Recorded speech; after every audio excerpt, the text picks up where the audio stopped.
Devastada, ocupada y humillada tras 5 años de guerra con Alemania, Europa seguía esperando la liberación. En el verano del 44, los aliados infundieron la esperanza en el frente oeste. El desembarco en Normandía fue un éxito. Entretanto, en el frente este, Stalin lanzaba su gran ofensiva. El Reich estaba acorralado. Pero la guerra no estaba ganada. En diciembre, ante la sorpresa general, Hitler lanzó un terrible contraataque en las Ardenas. Fracasó, pero se cobró decenas de miles de muertos. Los aliados estaban preocupados. Hitler juró llegar hasta el final.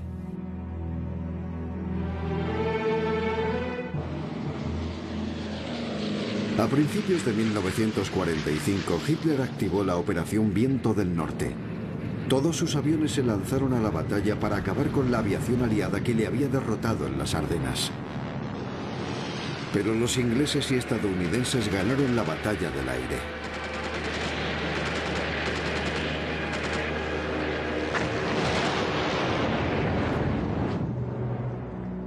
Los alemanes se enteraron llenos de consternación del nuevo revés. Un Hitler exaltado les convenció para que siguieran resistiendo. Ich erwarte von jedem Deutschen, dass deshalb seine Pflicht bis zum Äußersten erfüllt, dass jedes Opfer, das von ihm gefordert wird und werden muss, auf sich nimmt. Ich erwarte von den Bewohnern der Städte, dass sie die Waffen schmieden für diesen Kampf, und ich erwarte vom Bauern, dass unter höchstmöglicher eigener Einschränkung das Brot gibt für die Soldaten und Arbeiter dieses Kampfes. Ich erwarte von allen Frauen und Mädchen, dass sie diesen Kampf so wie bisher mit äußerem Fanatismus unterstützen. Una mujer alemana escribió: los últimos meses de la guerra tenía que luchar para no llorar cada vez que escuchaba la voz de Hitler en la radio. No queríamos reconocer las señales, cada vez más claras, que anunciaban que la caída estaba cerca. Nuestros corazones tenían miedo de la terrible realidad.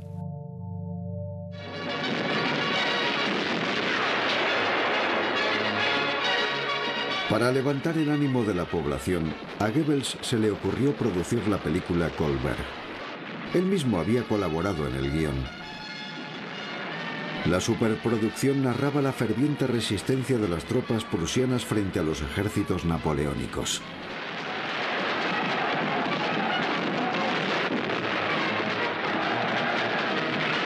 Goebbels escribió: Kolberg ya está terminada. Al pueblo alemán le hace mucha falta. Mientras, en el este el ejército rojo retomaba la iniciativa. Se había reabastecido a las tropas que se concentraban a lo largo del Vístula. Pero la concentración no había pasado desapercibida. En Alemania, el general Guderian dio la voz de alarma. Imploró a Hitler que reagrupase a las tropas en el este para bloquear el ataque soviético.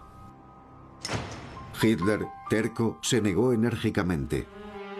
Es el mayor engaño desde Genghis Khan. ¿A quién se le ha ocurrido esa idiotez? Ni siquiera Himmler quiso admitirlo. Mi general, yo no creo en el ataque de los rusos, dijo Guderian, que intentó convencer a sus mandos. Hitler añadió: esas informaciones son una completa estupidez. Su autor debería estar en un manicomio.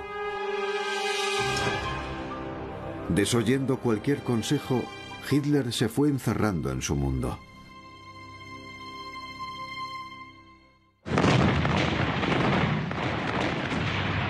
Tal y como había anunciado Guderian, el 12 de enero de 1945, Koniev primero y luego Zhukov lanzaron sus ejércitos y cruzaron el Vístula.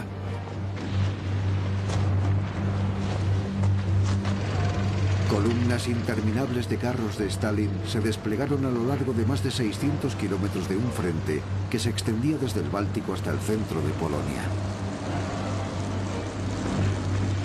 La apisonadora rusa estaba en marcha. Los cañonazos retumbaban tanto que el mismísimo Zhukov tenía que protegerse los oídos. Para Stalin, la ofensiva era capital. En pocas semanas se reuniría con Churchill y Roosevelt en Yalta. No quería que Polonia se le escapase.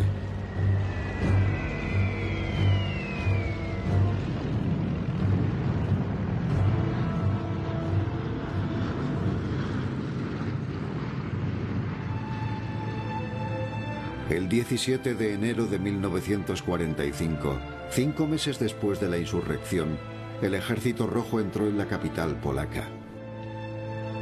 Una ciudad fantasma. Tal y como había calculado Stalin, nadie podía cuestionar la autoridad de los nuevos ocupantes. Los comunistas polacos se instalaron fácilmente en el poder. Los soviéticos desfilaron en la capital para celebrar una victoria que llegaba tarde.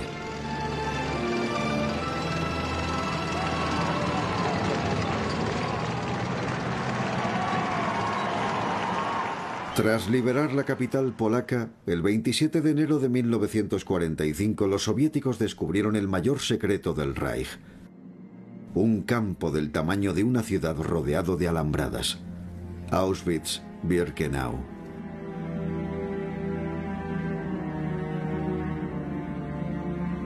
El campo había sido evacuado por las SS días antes. Todos habían huido.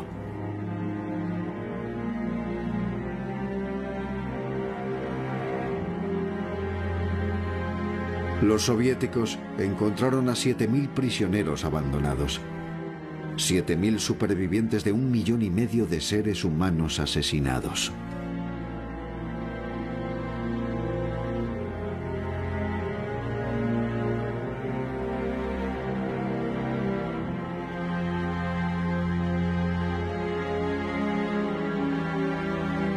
Antes de huir, los nazis intentaron borrar el rastro de sus crímenes.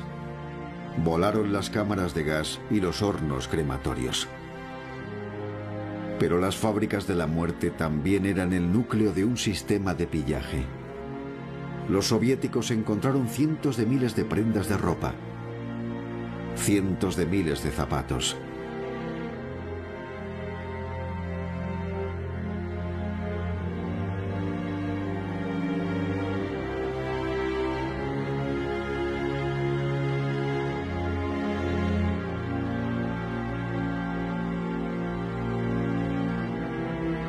En un cobertizo encontraron 7 toneladas de pelo humano.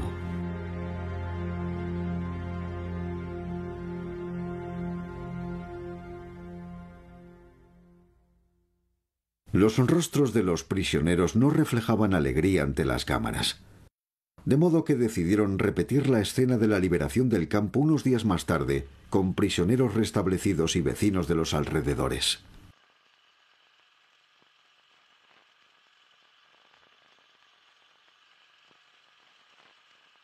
La película nunca se difundió. Desvirtuaba demasiado la realidad.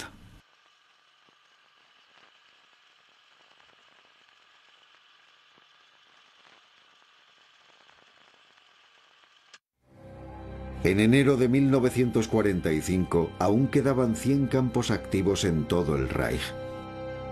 Incluso en su caída, para los nazis seguía siendo un objetivo primordial el exterminio de los judíos de Europa.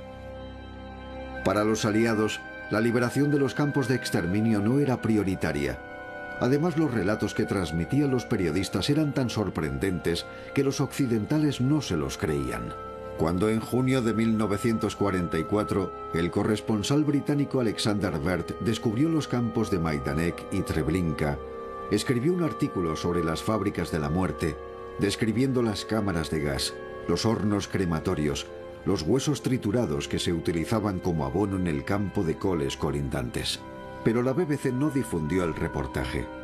El New York Herald Tribune publicó: «Es mejor esperar la confirmación de los horrores que nos llegan de Lublin.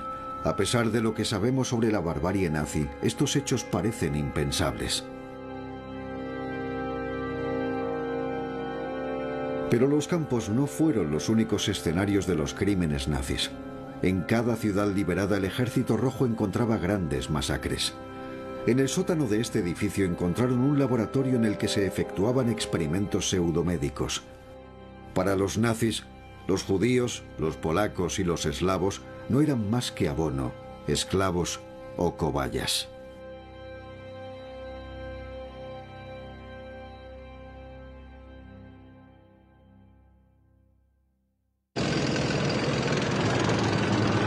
Zhukov y sus hombres avanzaron 400 kilómetros en 15 días. Entre los mandos nazis nadie había previsto un ataque tan fulminante.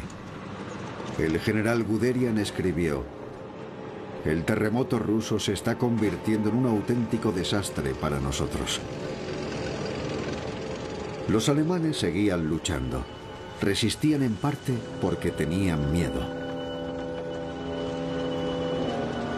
El ejército rojo era particularmente bárbaro. A veces incendiaban barrios y pueblos.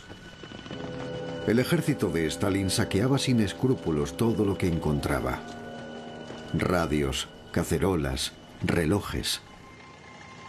Un soldado escribió: "Los alemanes lo abandonan todo y nuestros hombres invaden las casas. Todo arde. El plumón de las almohadas y los colchones vuela por todas partes. Todos, desde soldado a coronel, se llevan su botín. La ciudad ha sido crucificada. Los alemanes hacen muy bien en huir de nosotros como si fuéramos la peste".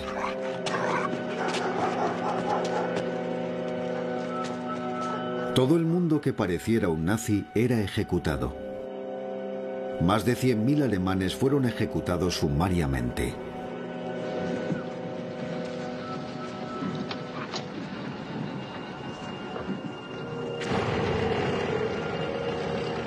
Un soldado soviético escribió: "Las madres alemanas deberían maldecir el día en el que dieron a luz a sus hijos. Que vean ahora los horrores de la guerra, que experimenten lo que querían para otros".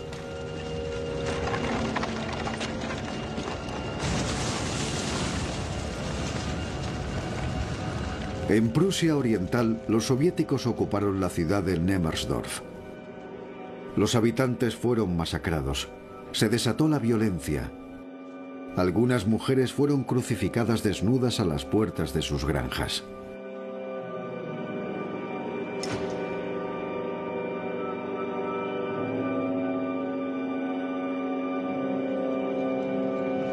El Ejército Rojo constató la magnitud de los crímenes de los nazis. Millones de prisioneros muertos de hambre, millones de civiles asesinados. Descubrieron los campos de Majdanek, Auschwitz, Treblinka.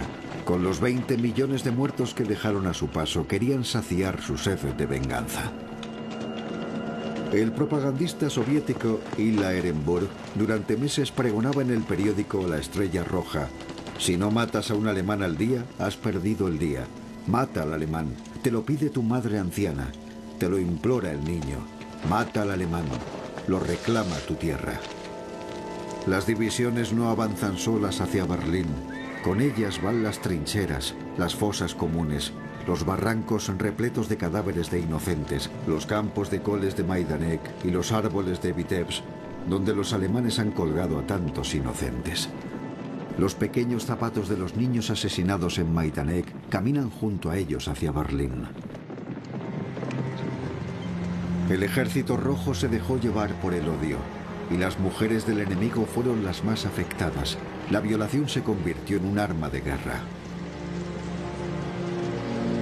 Un oficial soviético cuenta: "Había mujeres, madres con sus hijos tumbados a ambos lados de la carretera, y al lado grupos de hombres con los pantalones bajados. Nuestros hombres ejecutaban a las mujeres que trataban de salvar a sus hijos. Los oficiales sonrientes se aseguraban de que todos los soldados sin excepción participasen".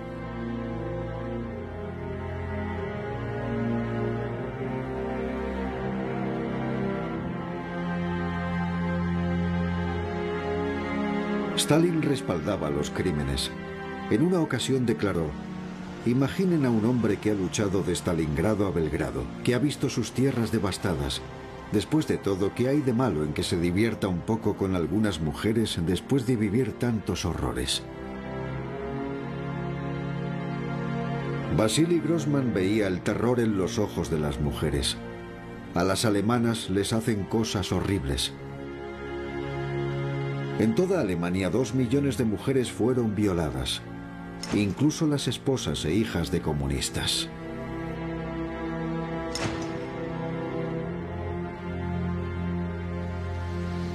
Tras algunas dudas, el régimen nazi divulgó los abusos. Laufend rollt der Nachschub in die Kampfabschnitte der Ostfront, wo den deutschen Soldaten ein Gegner anrennt, der in den deutschen Städten und Dörfern mit einer Bestialität haust, die in der Geschichte der Menschheit kaum ein Beispiel findet. Und wie haben sich die Soldaten und Offiziere nun in ihrem Ort den Frauen gegenüber verhalten? Man kann hier gar nicht von Soldaten und Offizieren in diesem Sinne sprechen. Man kann hier nur sprechen von bestialischen Horden. Denn die haben sich alle gleichmäßig benommen, alle täglich betrunken. Sie haben also alle Frauen vergewaltigt, von Jugendlichen angefangen von 13 Jahren bis zu Frauen von 68 Jahren. Es ist in meiner Gegenwart eine 68-jährige Frau vergewaltigt worden in allergemeinster Weise. Und diese Volksgenossinnen hier auch, ja? Ja, sogar meine Mutter von 60 Jahren haben sie nicht geschont, sondern haben sie auch bestialisch vergewaltigt. Und Sie selbst auch hier? Ja, sogar meine Schwester und meine Mutter in bestialischer und tierischer Weise haben sie misshandelt. El avance de las tropas soviéticas alarmó a los civiles. Cientos de miles de alemanes se echaron a los caminos en medio de un invierno glacial. «Intentaré llegar a tu casa», escribió una mujer a su madre. «Por favor, mamá, no te alteres, pero Gaby no vendrá conmigo». No podía llevarla porque había muerto. La envolví bien y la enterré profundamente en la nieve. Gaby no era la única. Miles de madres caminaban con sus hijos y, al igual que yo, tuvieron que dejar a sus muertos en un foso. En su huida, miles de hombres y mujeres, presa del pánico, tomaron las estaciones y los puertos. En enero de 1945, 7.000 refugiados iban a bordo del Eilem Wislov cuando fue torpedeado por un submarino soviético. Más de 5.000 personas desaparecieron, más del triple que en el Titanic. A finales del mes de enero de 1945, 4 millones de alemanes, puede que hasta 8,5 millones, habían abandonado sus hogares. Cada día llegaban a Berlín de 40 a 50.000 personas. Mientras los refugiados llenaban las carreteras alemanas, las tropas soviéticas que habían salido del Vístula se detenían a 80 kilómetros de Berlín en el río Oder. La ofensiva de Zhukov había sido un éxito. Los alemanes perdieron 450.000 hombres. Tras conquistar Polonia y asegurarse el dominio de los Balcanes, Stalin abordaba la conferencia de Yalta desde una posición de fuerza. Ni el presidente americano Roosevelt, debilitado por la enfermedad, ni el primer ministro inglés Winston Churchill, con un país agotado tras 5 años de guerra, pudieron resistírsele. Los tres acordaron dividir Alemania en 4 zonas de ocupación. Churchill obtuvo una para Francia, pero no fue por altruismo. Roosevelt anunciaba que las tropas americanas se marcharían de Europa pronto, y Churchill no quería quedarse solo en la jaula con el oso soviético. Polonia fue para los comunistas. Stalin prometió vagamente que habría elecciones libres.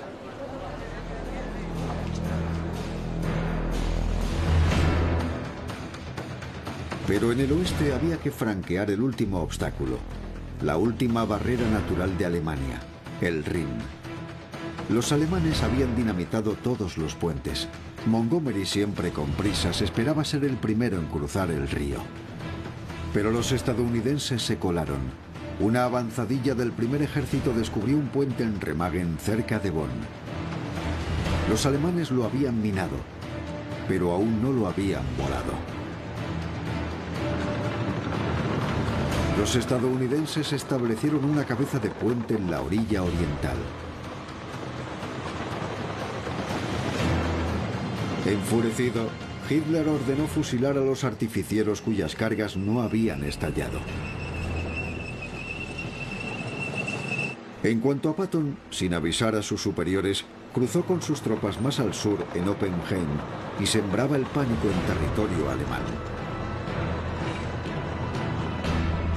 Montgomery soñaba con ser el primero en entrar en Alemania. Fue el último, pero dirigió la mayor ofensiva al mando de más de 1 millón de soldados. Esta vez había aprendido de los errores de Arnhem. Las zonas de lanzamiento de los paracaidistas eran precisas. Los ingleses penetraron profundamente en Alemania. Los soldados que capturaban cada vez eran más jóvenes. Los franceses también querían participar en el asalto. De Gaulle sabía que el lugar que Francia ocuparía en el bando de los vencedores dependía de su participación en el esfuerzo de guerra. Ordenó a Delattre, al mando del primer ejército: debe cruzar el Rin, aunque los estadounidenses no le apoyen. Hágalo en barcas, es una cuestión del mayor interés nacional. Delattre obedeció. Los franceses cruzaron y lucharon en suelo alemán junto a los estadounidenses. Los aliados tenían el camino abierto. Ya podían invadir el Reich. Buena noticia, menos para Stalin. Cuando se enteró, ordenó a Zhukov que tomase cuanto antes Berlín para adelantarse a los estadounidenses.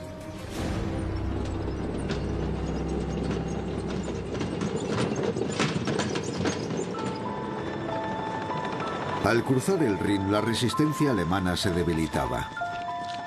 Hitler había preferido concentrarse en el este. En la batalla de las Ardenas había agotado las escasas reservas. Ahora algunas ciudades, en vez de luchar hasta el final, enarbolaban la bandera blanca. Los ingleses y los estadounidenses recuperaban su retraso. Churchill seguía presionando a los estadounidenses. Tenían que avanzar y encontrarse con los rusos lo más al este posible. Pero Berlín estaba en la zona de ocupación soviética definida en Yalta. Aunque los estadounidenses tomaran Berlín, tendrían que retirarse. La opinión pública norteamericana no estaba dispuesta a aceptar las 100.000 víctimas que podía costar la batalla por el prestigio. Stalin jamás sintió esa conciencia humanitaria. Ike decidió no llevar a cabo el asalto a Berlín. Sus tropas pudieron disfrutar de un descanso a lo tejano.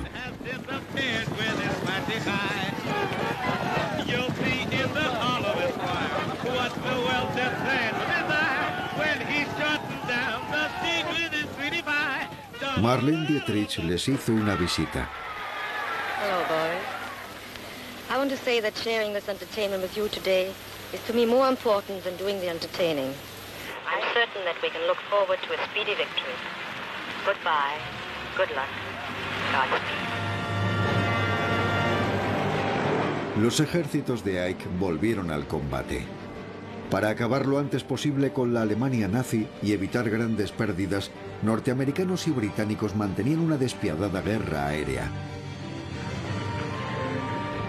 Bombardeaban sin descanso las industrias alemanas y no dudaban en destruir ciudades llenas de civiles.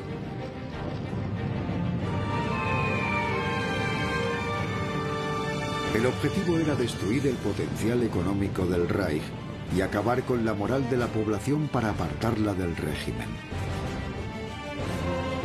Entre enero y abril de 1945, 471.000 toneladas de bombas cayeron sobre Alemania. Colonia, Hamburgo, Berlín fueron bombardeadas.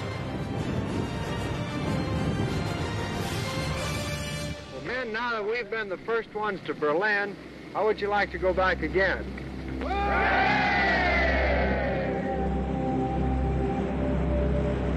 A mediados de febrero, Churchill decidió bombardear Dresde para impresionar a los soviéticos. Los éxitos de Montgomery apenas les habían impactado. Un diluvio de fuego cayó sobre la ciudad.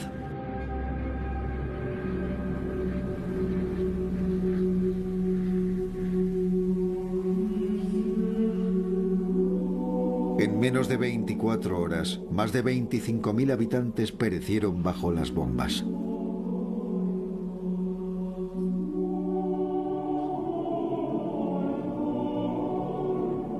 Era una ciudad sin interés estratégico. Nada justificaba que los aliados se ensañaran con ella. Pero destruir Dresde suponía multiplicar el número de refugiados y perturbar los movimientos de la Wehrmacht. Los mandos aliados sintieron remordimientos por Dresde, pero no por mucho tiempo, porque la terquedad de Hitler les obligó a continuar con los bombardeos fuese cual fuese el precio para los civiles.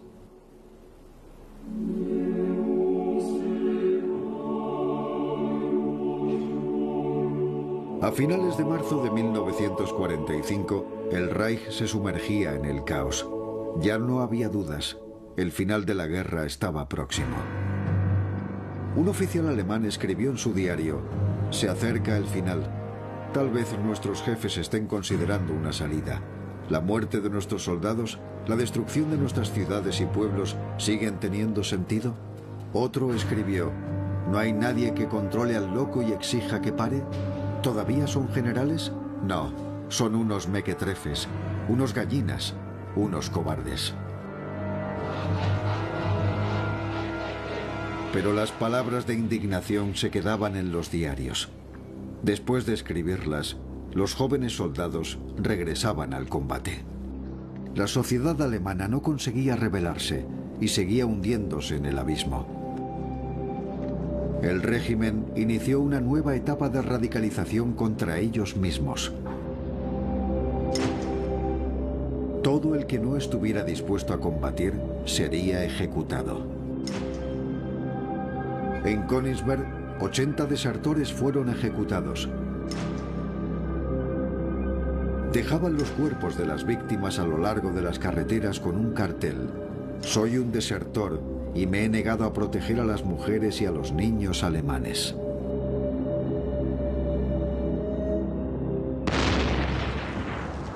Amenazaron con destruir los pueblos que enarbolasen banderas blancas. La radicalización afectó aún más a los deportados. El avance de los ejércitos inglés y estadounidense al oeste y soviético al este obligó a Himmler a cerrar los campos de concentración y arrojar a los deportados a las marchas de la muerte. Los campos fueron evacuados sin ninguna lógica. Los nazis no tenían tiempo de gasearlos, así que los exterminarían mediante el frío y el hambre. Todo el que ralentizaba la marcha recibía un tiro en la cabeza. Cuando los aliados descubrieron los campos, los encontraron casi vacíos. Los alemanes dejaron agonizando a los que estaban demasiado débiles para ser evacuados.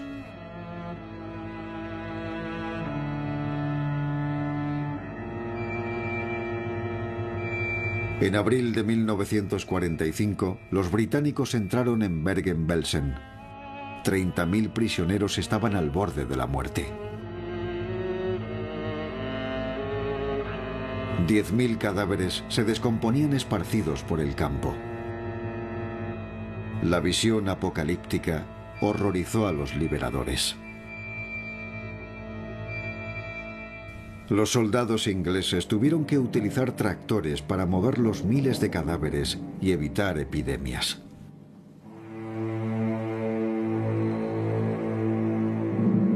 Ese mismo mes, los norteamericanos entraron en el campo de concentración de Ohrdruf, una dependencia de Buchenwald. Eisenhower estaba conmocionado. "En toda mi vida nunca he sufrido un shock semejante", dijo.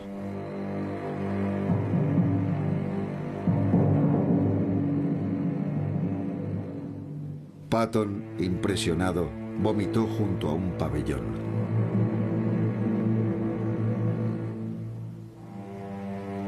Eisenhower ordenó visitar el campo a los habitantes de la ciudad vecina.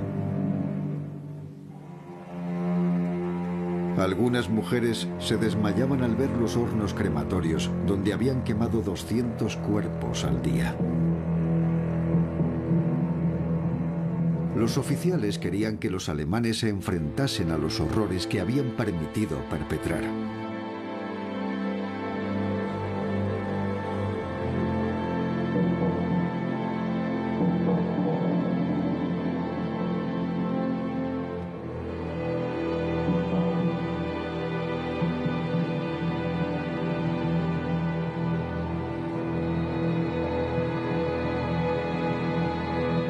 En una mesa había pantallas para lámparas hechas con piel humana. Pieles tatuadas que coleccionaba una responsable del campo y cabezas reducidas. Trofeos de la barbarie nazi.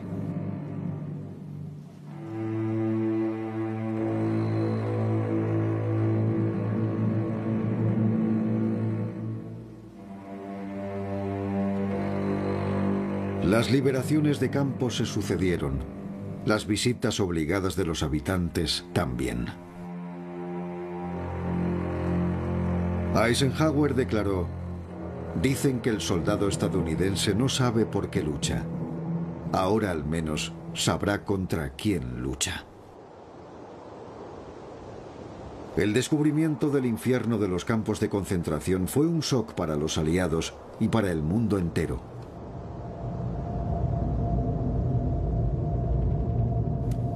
El Reich llevaba 10 meses reduciéndose. En abril comenzó el último acto. Berlín, la última plaza fuerte, se preparaba para la batalla final.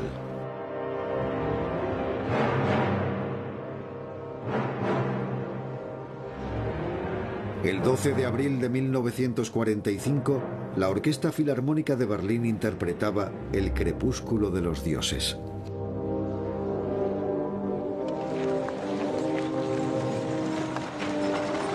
Para paliar la falta de hombres, un ejército de niños, mujeres y ancianos levantaban barricadas supervisados por los pocos soldados de las SS que defendían la capital del Reich. Goebbels había hecho bien las cosas. Todos sonreían en estas imágenes de la propaganda.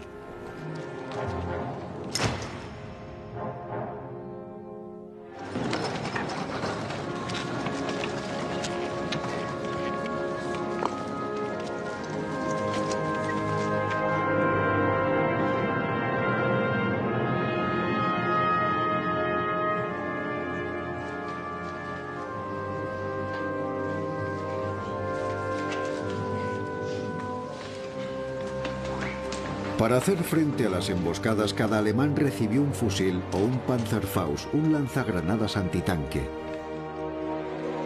Las fábricas habían hecho más de 3 millones de unidades en los últimos meses. En las calles de Berlín se realizaban cursos intensivos de formación.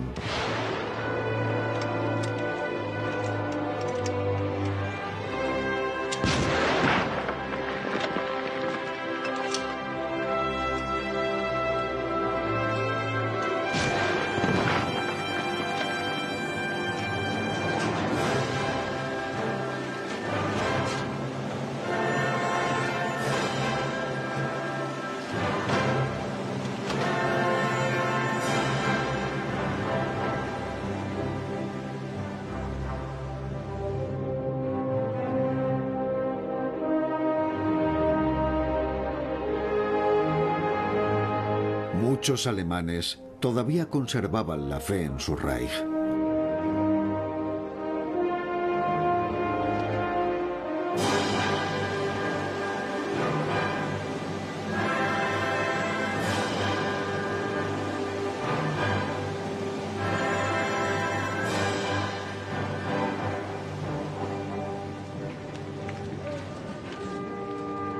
Un joven soldado escribió a sus padres: "No puedo creer que el Führer vaya a sacrificarnos absurdamente. Nadie podrá quitarme la fe en él. Lo es todo para mí".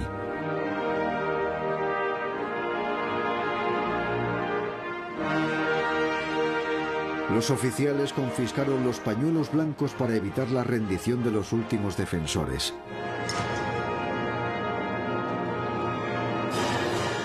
Los mandos nazis seguían creyendo en el régimen, máxime cuando ese mismo día, el 12 de abril de 1945, murió el presidente Roosevelt.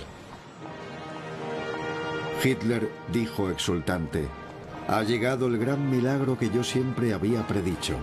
La guerra no está perdida". Hitler estaba cegado por sus ilusiones. Pero la esperanza duró poco. El ejército rojo se acercaba a la capital del Reich. En torno a la maqueta de Berlín, los generales soviéticos ultimaban los preparativos. El material del este había llegado a las orillas del Oder.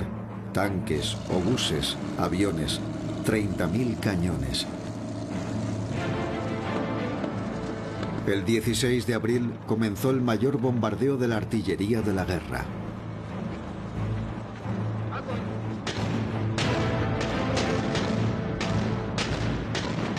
Se lanzaron 1.236.000 obuses.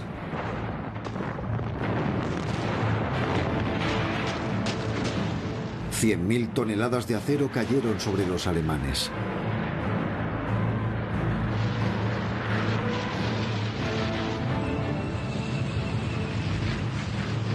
Dos millones de hombres asaltaron Berlín.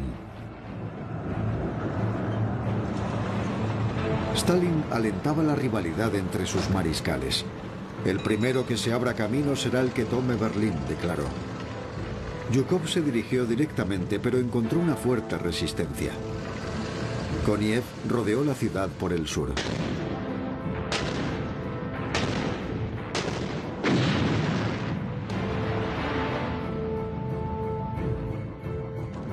...196 divisiones soviéticas atacaron por todas partes. Los rusos tenían un objetivo definido: la Cancillería, bajo la que estaba el búnker de Hitler.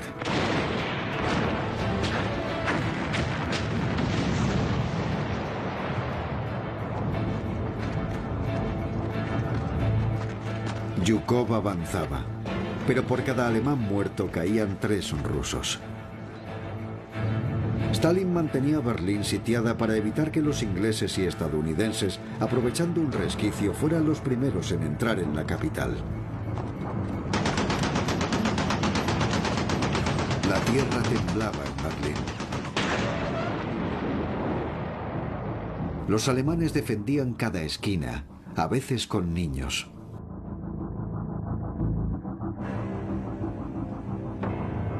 Hitler se escondía en su búnker.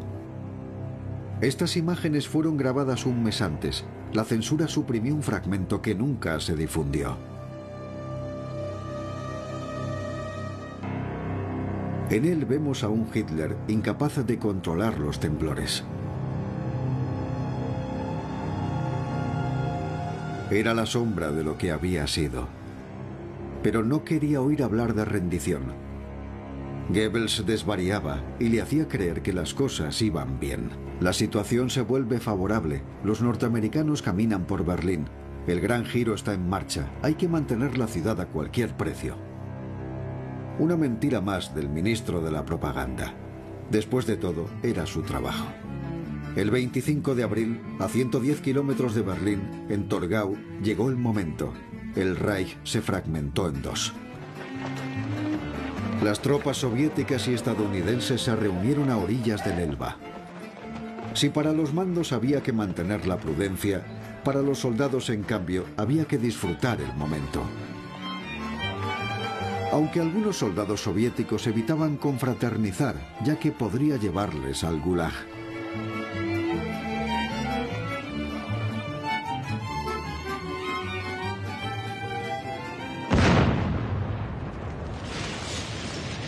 Dos millones de civiles estaban atrapados en Berlín. Había que sobrevivir. Un caballo muerto en medio de la calle servía de alimento. A pesar de la potencia del fuego soviético, la infantería tenía que terminar el trabajo.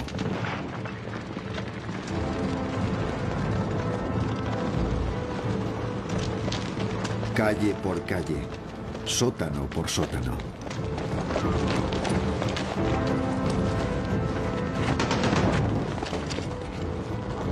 La motivación de los alemanes cambió los últimos días. Ya no luchaban por el Gran Reich, por su Führer o por el nacionalsocialismo, sino para salvar el pellejo.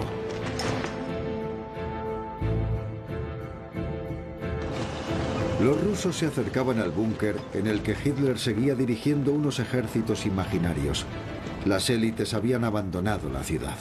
Cuando Goebbels comprendió que todo estaba perdido, dijo: ¿qué se puede esperar de un pueblo cuyos hombres no luchan ni cuando violan a sus mujeres? Todos los proyectos del nacionalsocialismo son demasiado elevados, demasiado nobles para un pueblo así. Esta gente se merece la suerte que correrá a partir de ahora.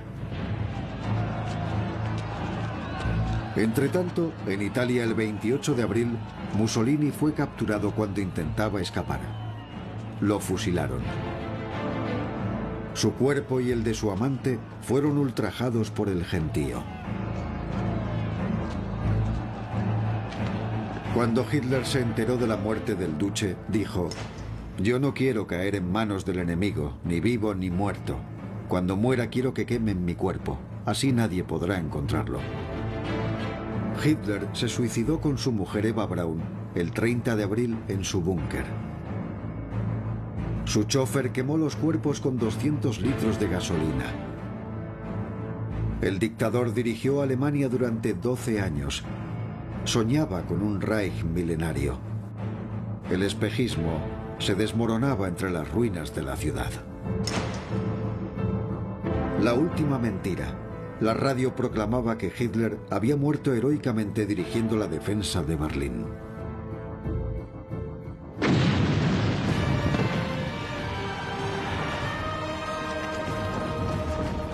Ese mismo día, las tropas de Zhukov entraron en la ciudad. Sus soldados se apoderaron del Reichstag.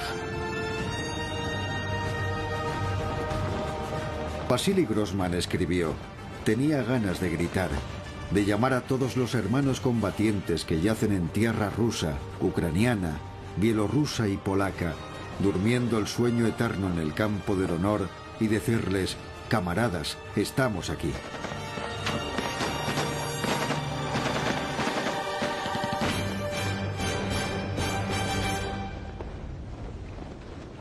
A los 2 días, los rusos reprodujeron la escena para hacer una fotografía. Pero fue necesario retocar el negativo ya que habían descuidado un detalle. Uno de los soldados llevaba un reloj en cada muñeca.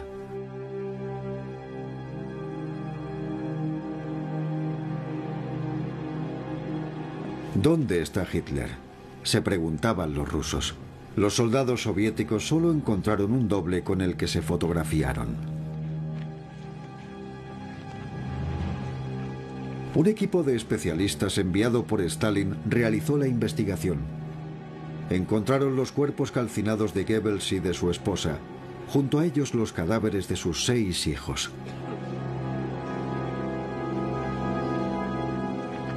Meses antes, la propaganda del partido los había utilizado.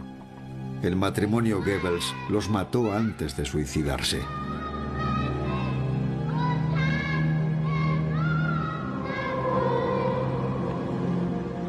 Finalmente, los restos del cadáver de Hitler aparecieron en un agujero de obús.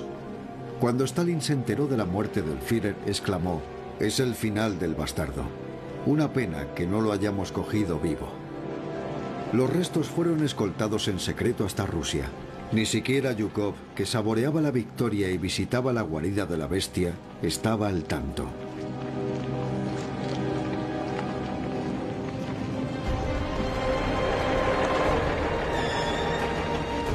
Con Hitler desaparecido, sus sucesores podían capitular. El 7 de mayo, en una escuela de Reims, el cuartel general de las fuerzas aliadas, los representantes alemanes aceptaron los términos de la rendición incondicional.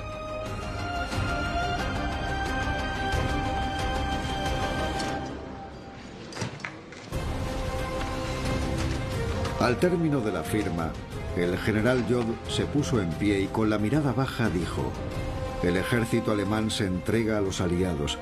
Espero que los vencedores nos traten con generosidad.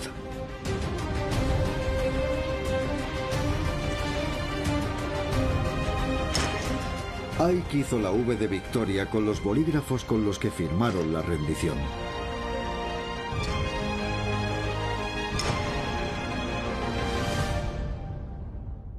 In January 1943, the late President Roosevelt and Premier Churchill met in Casablanca There they pronounced the formula of unconditional surrender for the Axis power.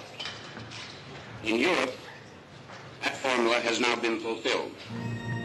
Pero estas imágenes no se difundieron porque la capitulación no satisfizo a Stalin.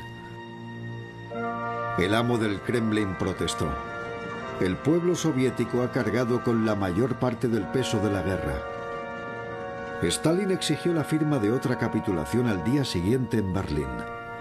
El 8 de mayo, las delegaciones estadounidense, francesa, alemana y británica recorrían una ciudad destruida. Al mariscal Kettel le esperaban en el cuartel general de Yukov, en el límite de Berlín.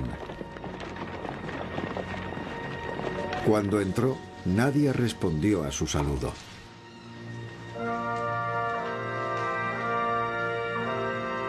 Las diferentes delegaciones rubricaron 5 actas de rendición. El general Delattre firmó por Francia.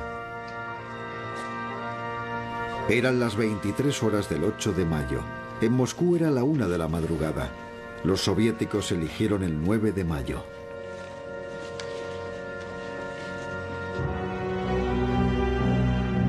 Pero la capitulación no acabó con la tragedia. Al cese de las hostilidades le sucedió una oleada de suicidios. Además de grandes jerarcas como Himmler, miles de alemanes se quitaron la vida, a veces junto a sus familias, por miedo a los soviéticos o para seguir a Hitler en las tinieblas.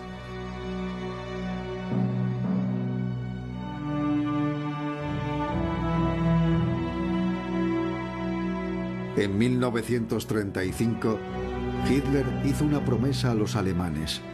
Dadme 10 años y no reconoceréis Alemania. Su promesa se cumplió.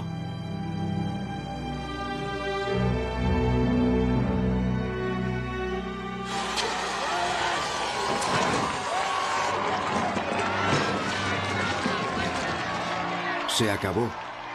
Se acabó. Se escuchaba en ciudades de todo el mundo que celebraban la victoria. Celebraban la liberación que llevaban tanto tiempo esperando.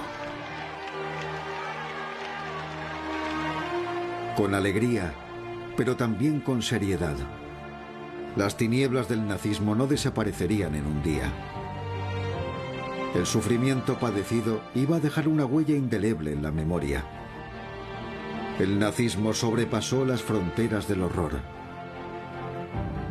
Los judíos exterminados, los civiles masacrados, los resistentes torturados siempre estarán en la conciencia de la humanidad.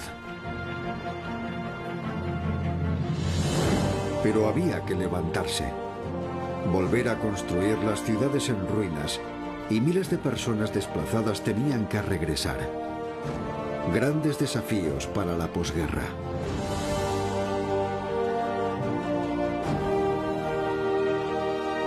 Del caos que sembró la bestia, iba a nacer una nueva era.